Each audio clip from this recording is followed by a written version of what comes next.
What's up everyone, Gids here for another video, and a lot of players from NA and EU has been hitting level 60 already today, which is kind of crazy because it looks like they are one day ahead of Asia. So yeah, for today we are going to talk about the level 60 raid dungeon that we are going to unlock. So this is the only available raid dungeon at the moment, so there's going to be a lot of mechanics that you're going to be learning, and it can be run ender. So yeah, as soon as you hit a certain amount of nullification from your stats, you will be able to run this one from pawn, the bishop, knight, and then queen and king. So early on, you will not be able to beat the queen stage, but later on, you should be able to do it. So we're going to explain all the mechanics that this dungeon has. Now, if you don't want to get spoiled with the run, you don't have to watch this video. Just leave a like and comment, and bye-bye. For the people who actually wants to learn, let's get ahead and check it out. So this dungeon, this raid dungeon actually has 4 difficulties. So 4? Is it 4? Yeah, I think it's 4. So first of them is the story difficulty, where you can actually just challenge the dungeon solo. It would still require a few amounts of nullification stat to do it for solo, but yeah, you should be able to do this one solo. Next up, we have the 4-player dungeon. So 4-player can queue into the battle, and as soon as you load in with the 4 players, you actually get to select which side you want to play on. So the left side is going to be fighting the knight boss. So it's basically the horse, right? And then the right side is going to be fighting the bishop. Okay, so sometimes positioning matters here, or placements matter. So whoever is more comfortable with whatever side, they should go on that side. Okay, for the 4 version or 8-player version, I think this is pretty much the same. That's just 4 players on one side, 4 players on the other. First encounter you will fight is going to be a HexChess knight. Okay, so a few things to explain for the mechanics in here. Everyone will be facing this one 1v1, okay? So no help coming from each other. So as soon as a person actually beats the knight or this HexChess guard, this is basically the representation of a pawn. So whenever one of the players defeats this guard, you can actually teleport to the other side and help out your other partner. But you don't really necessarily have to do that, because if you teleport, it will make the other boss actually significantly stronger, or it increases the HP and the damage that it does. So just let them solo this thing. Also, if you take a look at the top left area, you will see here numbers beside your level. So there's number 5 and 15. 5 basically means this is the number of times you can revive in this dungeon, and 15 basically means this is the number of times the whole party can revive in the dungeon. So you have a limit of 15 revives. So if 3 players used up 5 revives each, you will no longer be able to revive the next member who dies into this dungeon. Okay, so be careful of this one. This is definitely a run ender for most people. After you've finished fighting the HexChess guard, or after you've defeated it, you will be able to meet each other in the middle and go cross a bridge to fight the boss that you're designated to beat. Okay, so for the bishop boss, the first encounter, well, if you are on the bishop side, right? Bishop boss is going to be on the left side. So if you are on the bishop boss, the main mechanic of this guy is that he drops 4 fireballs in the map, right? In the 4 directions, 4 cardinal directions. And you can actually break these fireballs, so that it doesn't explode on you and deal a lot of damage. Okay, later on, as you progress, trying to kill this guy. By the way, dodge, I think it's pretty easy to dodge his abilities. Like, it's pretty telegraphed. There's a laser, there are some AoE stuff. But yeah, it's just the main mechanic right now is the fireballs. Later on, this guy will be summoning some shadow monsters. These shadow monsters are the same as the monsters that you fought in Wonderland. So you will not be able to hit them normally, but you can kite them into the fireball so that you dispel the shadow, and you will be able to actually hit them.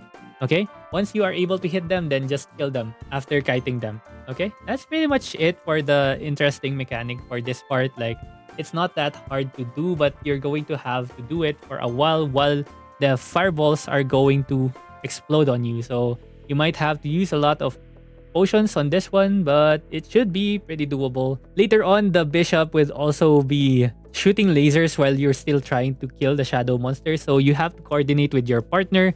One of you guys will be trying to take the aggro of the shadow monsters and get them revealed, while the other one can actually just kill all the shadow monsters while the other player is just trying to kite them. Once you've finished the bishop boss, a portal will open if the other side has not finished facing off with the knight boss yet. Okay, so you will be able to help the other party or other party members, but keep in mind that if you actually teleport again to the other side, it will increase the max HP of that knight boss and it will become stronger because there's gonna be 4 players facing it now. Now, the unique mechanic for the knight boss is that there's going to be a tether. So 2 players will be tethered together, and what you're going to do is you're going to try to trip the knight boss when he starts running. Okay? So you need to trip him down, and it's gonna be in an armor break state if you actually get successful in trying to trip him. Okay, so that's pretty much it for this one. Try to dodge his abilities and try to jump at the right time for his final impact, because there's actually a one-shot ability by this guy. So yeah, when he tries to run around the whole map, you can try to remove auto target by pressing tab, because it just messes up your camera. That's pretty much it for the knight boss. Okay, next up is the Rook Boss. Okay, Rook Boss, again, pretty easy to face this one. Pretty easy to dodge a lot of his abilities. So the main mechanic for this boss right here is that he will be summoning cogs when he goes into the middle. You're going to have to destroy a cog for yourself, and then you're gonna try to slowly walk towards the middle.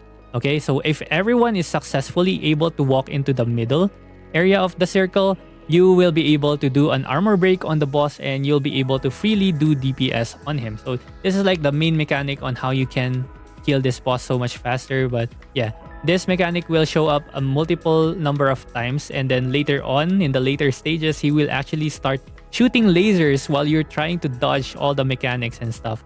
So yeah, it gets a little bit harder later on, but it should be very doable. I feel like this boss is much easier than the other bosses. So good luck. This one's easy. You can do it, right? Okay, lastly, it's going to be the queen and king rooms. So first, you're going to initially face off with the queen here. So her main element is ice.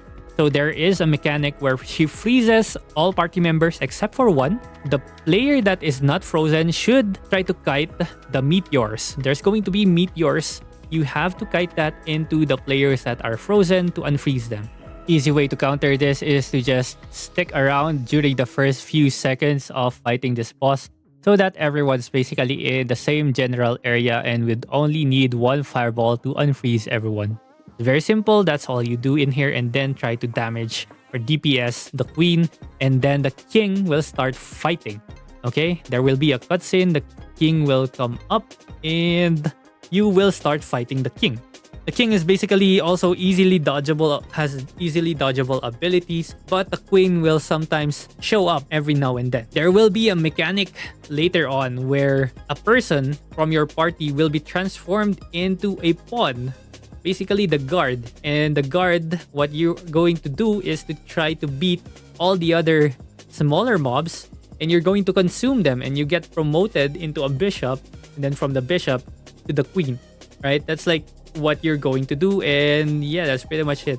By the way, special thanks to HexChess for the 8-man raid footage, because I actually was not able to do this with them. Pretty sure these guys are the players I was playing with during CBT, and yeah, these guys are awesome. So yeah, check out his full video. I'll link it down in the description and in the pinned comments as well if you want to see the full run for the 8-man raid.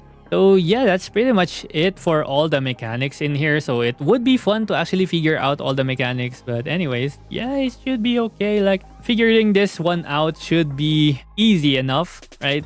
Just know when to dodge, just know what to do inside the dungeon, and you should be fine. Running this multiple times is not going to consume energy, by the way, so you should be fine. Alright, so that's pretty much it for me today. So thank you very much for watching. Leave comments down below if you have any further questions. I'll try to answer them. And I'll see you guys again next time. GG's.